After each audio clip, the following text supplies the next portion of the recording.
Snap, Crackle, Pop. With your host, Leslie Lugosi. Thanks for listening.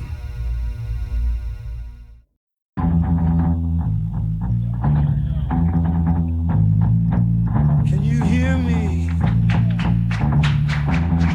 'Cause I got something I've got to say.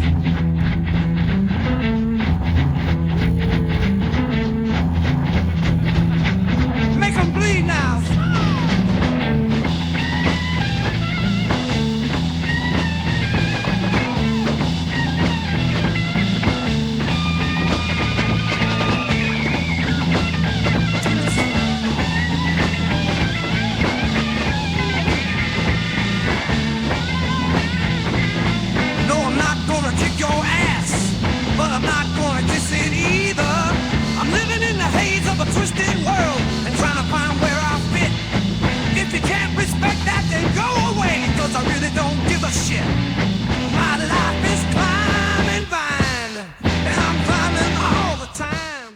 This is Leslie Lugosi, and today I'm speaking with Chris Mckay from Athens, Georgia, and we're going to talk about how AI has enabled him to continue composing, writing music, and releasing wonderful albums despite debilitating health issues. I know there's a lot of people out there that don't like AI. They don't feel like it's true art. They feel like it's cheating. Chris, what has your experience been? What do you have to say to all the haters? Generally, they don't know what they're talking about. You know, being able to do this single-handedly freed me at least to feel like I can still be a part of reality. Because without the ability to create or communicate, I don't exist, period. No, it gave you a voice.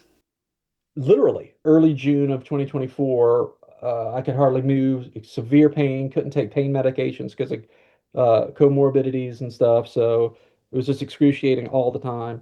And I had my friends on one side, a lot of musicians, talking about AI being pure evil. On the other hand, I saw like a news story that said the country singer Randy Travis had a stroke several years ago. And as a stroke survivor, I was interested in the story. Stroke took away his voice. He couldn't sing. So at some point early last year, I guess he went into the studio. They put the music track together to his specifications using real musicians. And then they got a singer in that could kind of emulate what he wanted. And he told the singer, they talked through it. And Randy prompted this human, basically. It was like, okay, you know, hear more, this, that, whatever. And then they fed it through AI of his own actual voice. How is that not him?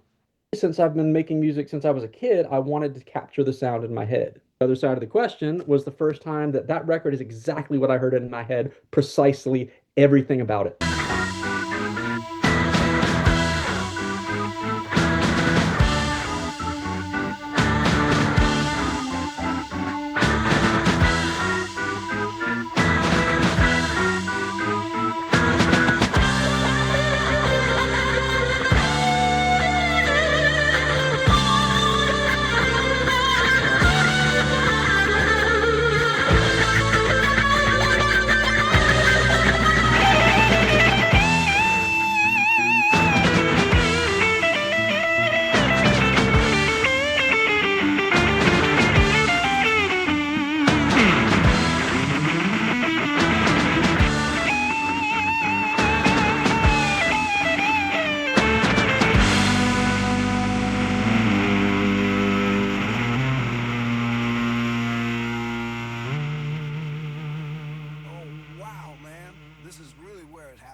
I wanted this kind of gospel-y kind of feel, but really kind of heavy, maybe a little MC5, but more kind of on the funk side. And I was like, I can't do that.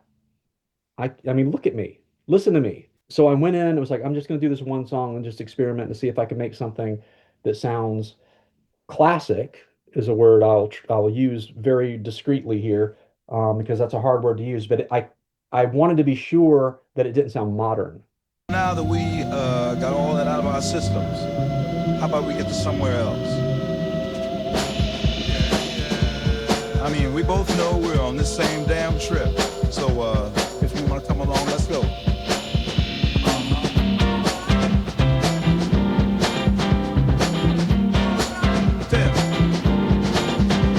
I know you feel that you have had enough.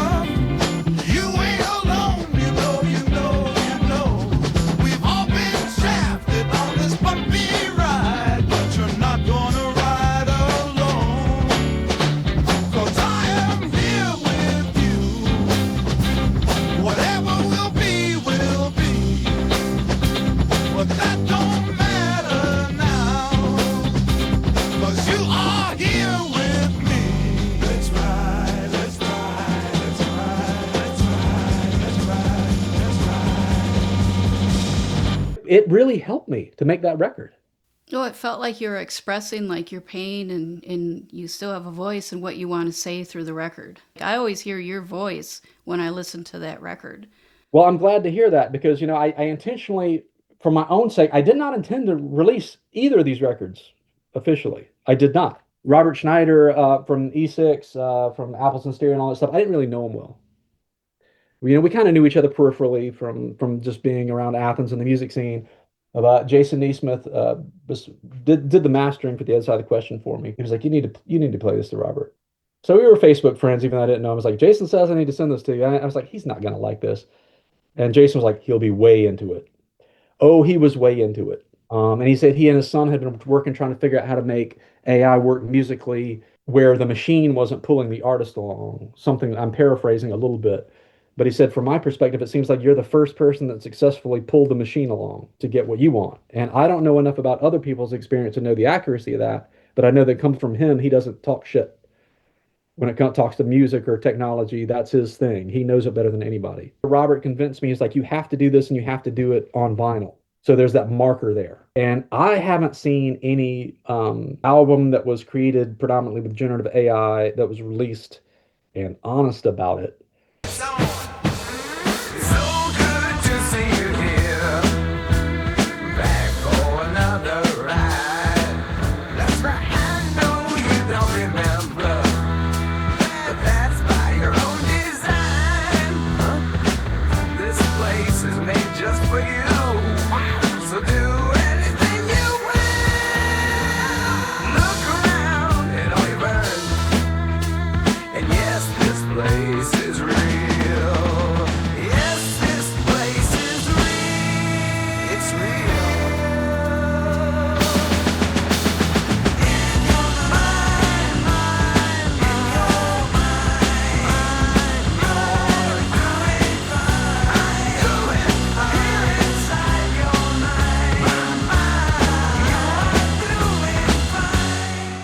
My only problem is with people who are trying to tell other people they shouldn't do creatively what they feel compelled to do.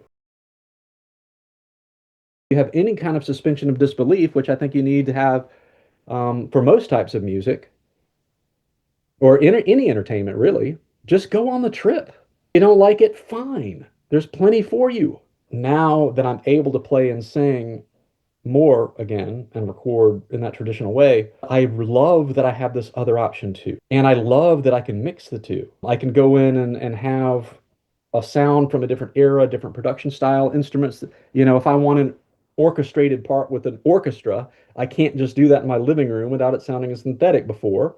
Ironically, you can kind of do that and it's an orchestra now. So I can do that and then feed my own guitar parts or vocals in live. That's fascinating to me. And that's where we're headed.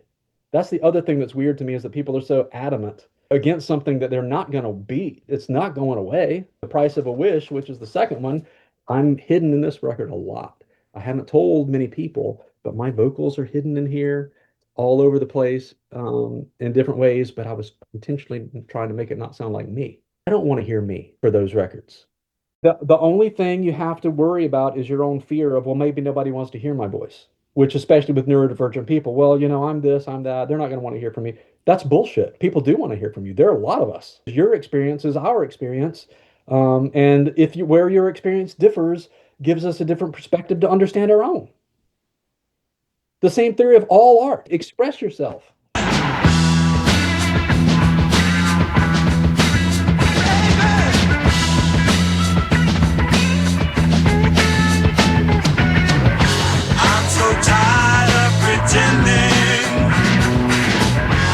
Everything's gonna be okay. 'Cause you see, when I look around, things just ain't that way. So after listening to Chris's interview, has your opinion of AI changed?